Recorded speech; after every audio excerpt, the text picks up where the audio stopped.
Assalamu alaikum warahmatullahi wabarakatuh. Ashama harkafuuni akkam jirtu kabajamtoonni ni jaalatamtoonni hordoftoonni Jamiilaa Jimmaa. Baay'een kan dhuftan viidiyoo irratti warroonni addisii gara chaanal kanaa dhuftan subscribe, share, like gochuu hin dagatinaa.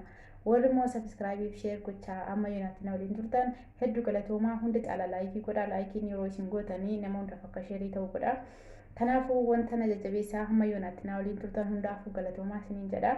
Har'aan kana immoo boleen kee waan isinii qabadde dhufee wantoota jechuudha social media kana irratti Facebook irra deemaa oolu achi keessanis ni argaa ni dhageessusi namoonni tokko jechuu hunda namaa osoo hin ta'in ganda nama tokko osoo hin taane yaada koo kana gadi fageenyaan akkana hubattanu abdiin qaba garuu waan tokko irraa dubbachuun barbaade har'a innis maali wanaa jettanii warra dheengadda jechuu mucaa takka waan jimma ta'e qofaaf jecha gara nama 20-30 ta'anii itti naanna'anii kuulloo qabnee warra kuulloo wajjin oromummaa walitti hin qabnu naamin jedhanii viidiyoo gadhiisan sanaafanii dhaamsa tokko qabaa ergaa tokkoon isaan qabaa isaaniif qabaa isaan biraan share gootanii naageessu jechuu miidiyaarra namni jiru hunduu argaa ni dhagaa. Kanaafuu isinirraa wanni eegamu sheerii gochuu liinkii kana Facebook irraa waan WhatsApp waan adda addaa sheerii gochuudha jechuudha. Egaa obboleen kiyya wannan jechuu barbaadu jalqaba irratti kuulloo jechuu dhumti kun maali jechuu hin beekanu jechuu ijoolleen kun akkanumatti afaan isaanii banaa oolu malee kuulloo jechuudhumti maal akka ta'e eenyutu akka kuulloo jedhamu hin beekanu isaaniif ani dhaamsa qabaa jechuudha. Kuulloo jechuun uummata Walaayittaa Dawroorraa dhufu jechuudha. Kuulloo jechuun nuti aadaa Jimmaatti ijoolleen Jimmaa keessatti dhalatanii guddatan ni beektanii keessumaa ijoolleen naannoo maannaa Aggaarotti guddatan sirriitti waan kana beektu. Uummata Walaayittaa Dawroorraa dhufu kuulloo jechuun akkuma nuti har'a Oromoo jedhamnu jarris kuulloo jedhamu malee way cabsa way miti way arraba miti. Kana gadi fageenyaan hubachuutu isin barbaachisa. Way arrabsa miti cabsa miti kuulloo jechuun. Kuulloo jechuun akkuma nuti har'a Oromoo jedhamnu jarris kuulloo jedhamu jechuudha. Uummata Walaayittaa Dawroorraa dhufu buna funaansaa kanatti keessatti hafanii guddatanis ni jiru. Kanatti keessa abbaa qabeenya isaanis ni jiru. Kan hojjetanii biyya isaaniitti galanus ni jiru. Haga dirasiillee hin dhufu jechuu biraa gaafa bunni funaansii ga'e. Kanaafuu afaan keessan hin balleessinaa. Kuulloo jechuun arraba miti. Isinis ijoolleen Jimmaa gaafa namni kuulloo isiniin jedhu way amantii keessan jiru way zarii keessan jiru akka nama tisiisa hin argineetti ilaalaa bira darbaa.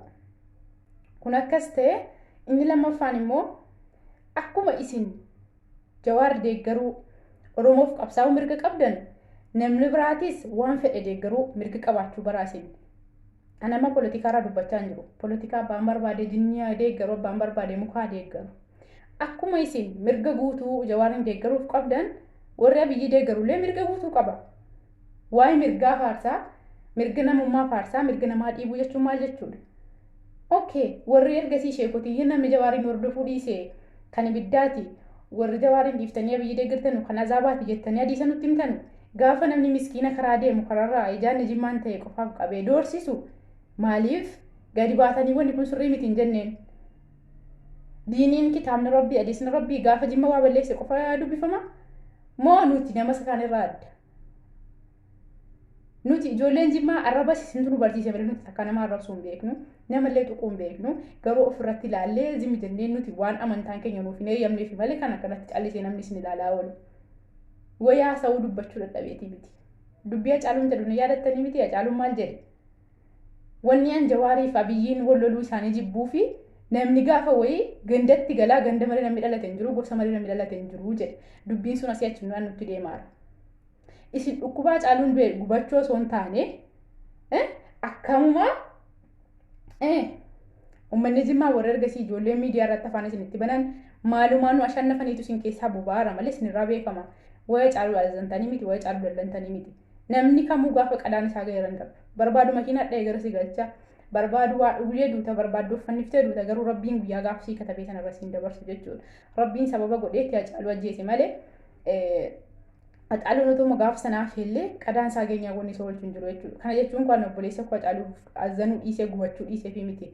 Wayi Oromoo hidhamaa kanaaf gubachuu dhiisee azanuu dhiisee fi miti. Garuu hojiin isin hojjetaa jirtan, gochii isin gochaa jirtan akka nuti namni guddaaniif xinnaan ijoolleen Jimmaa amma gaafa isin akka Jimmatti rooriftan waan isin hojiin turu isinitti fakkaate namni kamuu gaafa gandisaa tuqamu keessa isaa jedhu dhukkubsata.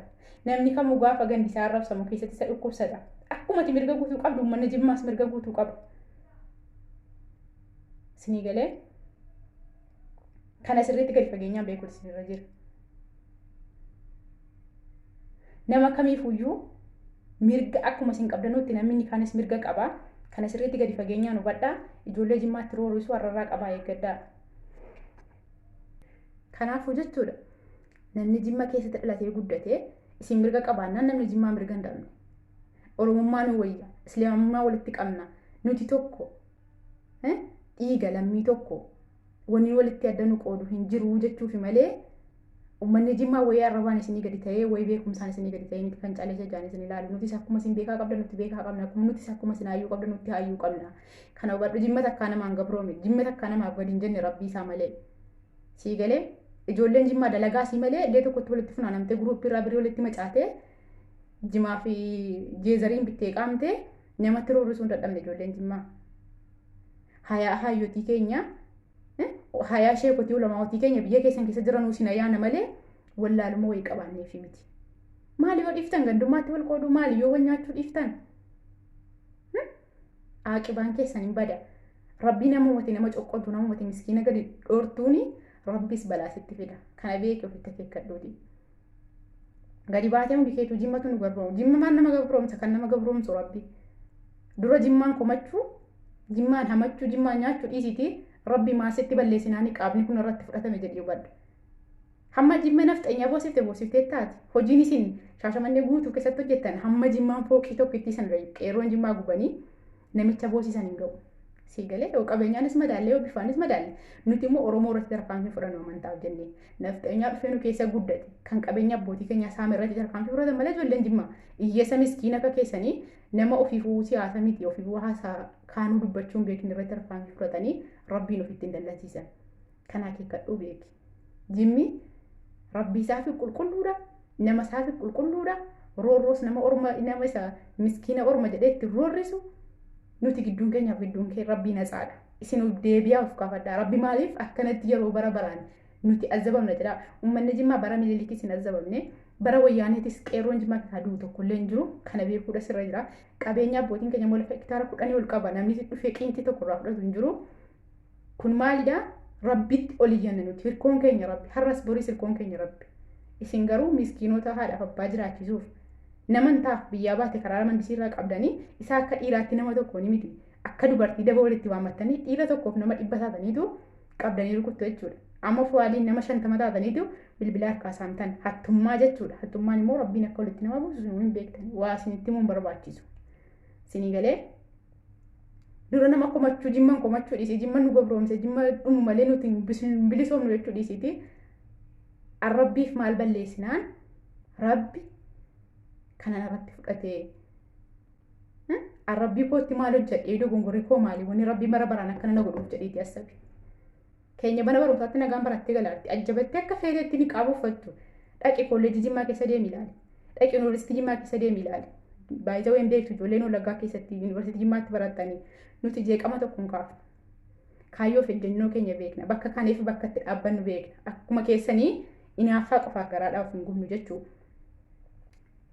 Kun akkasii warri jawaarri baga hidhamee jawaarduu qabame nama jettan immoo Rabbiin isiniif hin dhagayini isiniif hin taqabbalini jawaarra ajjoo Oromoorraa ni qaba.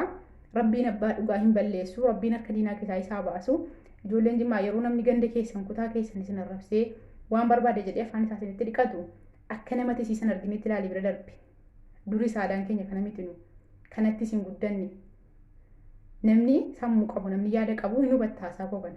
Nuti kanatti hin guddanne. Nuti dullaa fudhannee sirbinee miti kan nu guddanne. Haatiniif abbaan keenya gaafa nu guddisu nyaata malee harariin deemanii qaraaniitu ilmi Rabbii akka nu barannee har'a geenyuuf.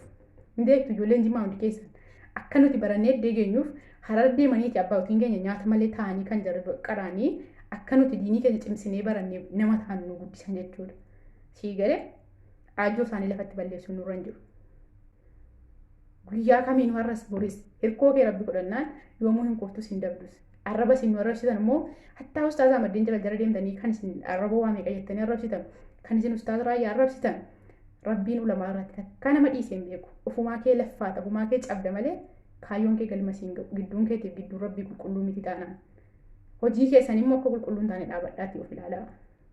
Miskiina waan beekne amma fu'aadii ni maaree fu'aadii Facebook irratti Abduseen nama kan arsiidhaaf jedhee ijoollee Jimmaa arrabsaa oolu kanatti nuti maanuu arrabsite inni qabnee rukutaarraa isin garuu maalummaa keessan of ilaalaa dhaabadhaati. Nuti hojiin keenya sirriidha rabbiin maaliif akkanatti nu qixaaxa jedhaati dhaabadhaa of ilaalaa. Fakkeenya isiniif haa kaasu Abduseen Jimmaa amma ijoollee Jimmaa tarrabsaa oolammoo.